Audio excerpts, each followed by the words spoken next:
Hi guys, welcome back to my channel. In today's video, we will understand about previous behavior of the components and what is standalone components and why it is introduced and how we can create it and how we can resolve dependency in standalone components and use of routing for standalone components and use of lazy loadings with standalone components. Please watch this video till end to understand this functionality completely. Okay, so let's start with previous behavior of the components. So before Angular 14, we need to register all the components in the declaration array of a module. Otherwise, we cannot use our components and our application will be break. And why standalone components are introduced?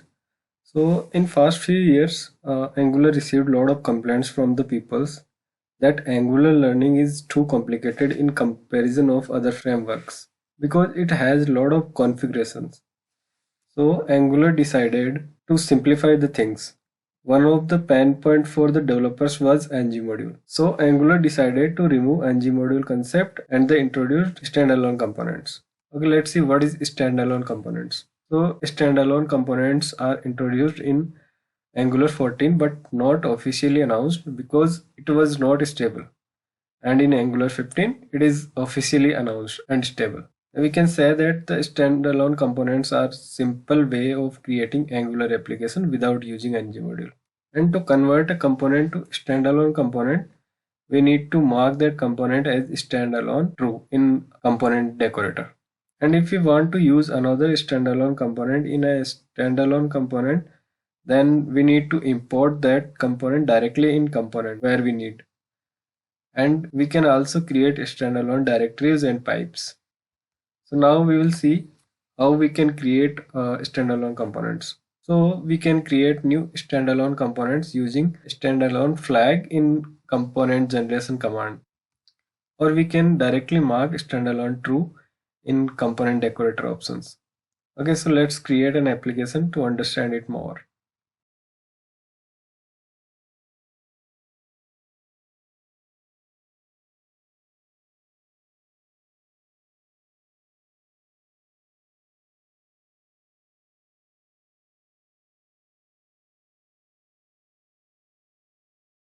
Okay, now our application is created and now we will convert our app component to standalone component.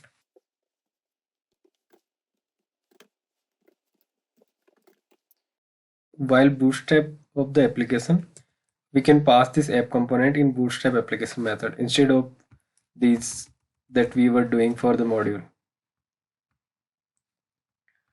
And in our component, we will mark standalone true.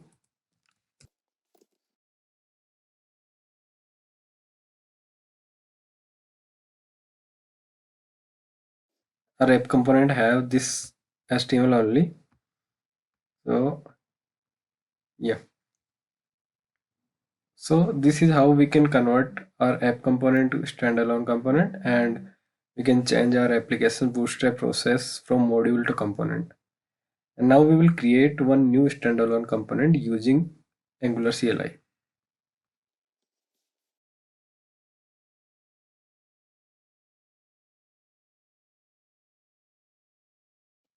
You can see here when it was created, so standalone is by default true and it imports the common module of Angular. So now we will use it in our app component without registering in module.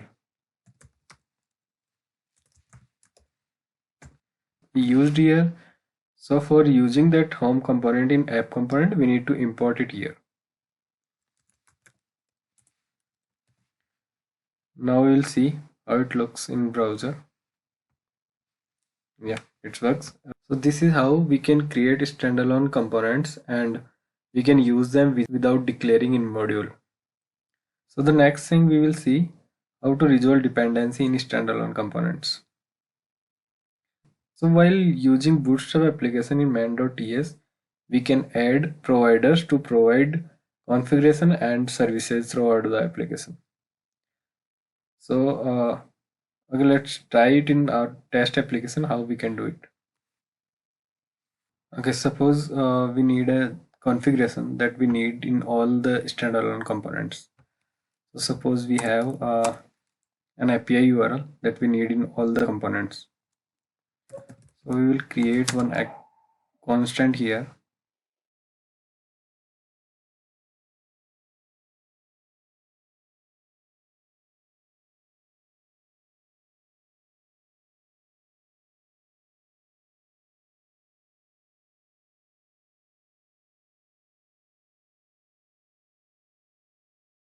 Now we will see how we can use it in our app component.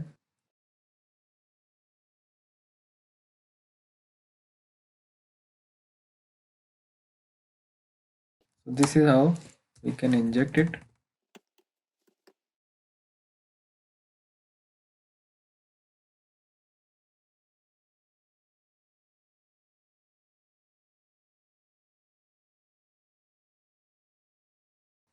Let's see in browser if it is working or not.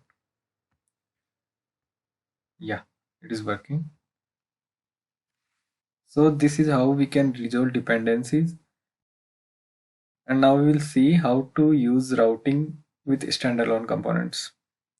So we used to import router module.for route to register our routes in app module or our routing module. But for standalone components, we need to provide this route module.for route in providers while bootstrapping the application. Okay, let's try it in our test application how we can do it.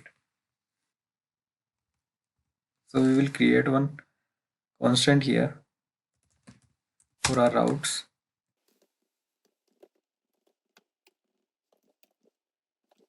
So now we will create one route for our home component. So we will remove it from app component and we will call it by URL.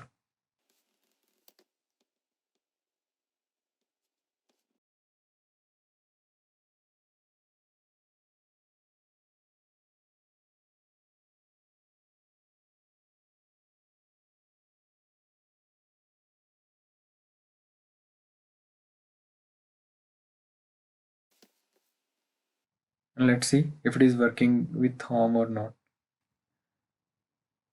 So we will try with home. Yeah, it is working. Home works is coming here.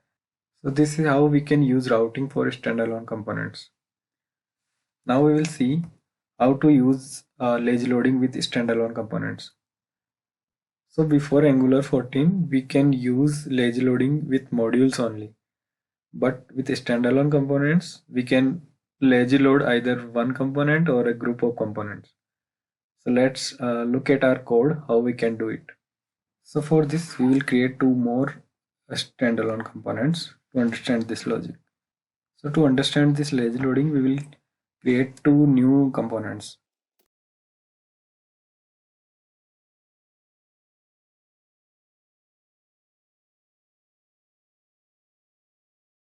So first we will lazy load our first component, that is dashboard.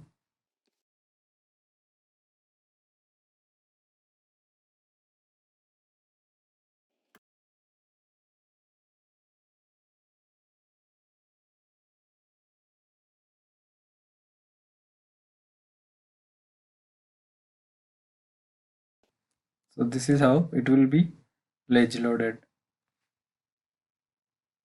So let's see in browser how it works.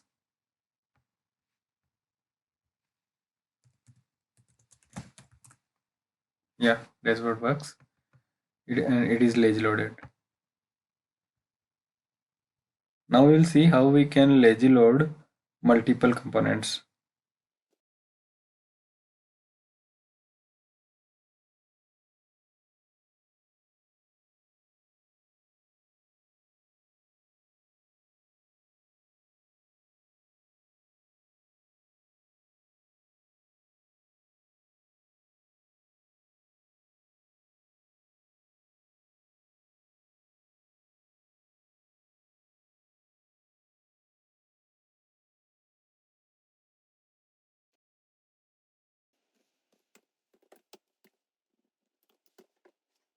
So now let's see in browser how it works. Dashboard is working and now we'll see for profile. So profile path will be dashboard slash profile. Yeah, profile is also working. So this is how we can use lazy loading for standalone components.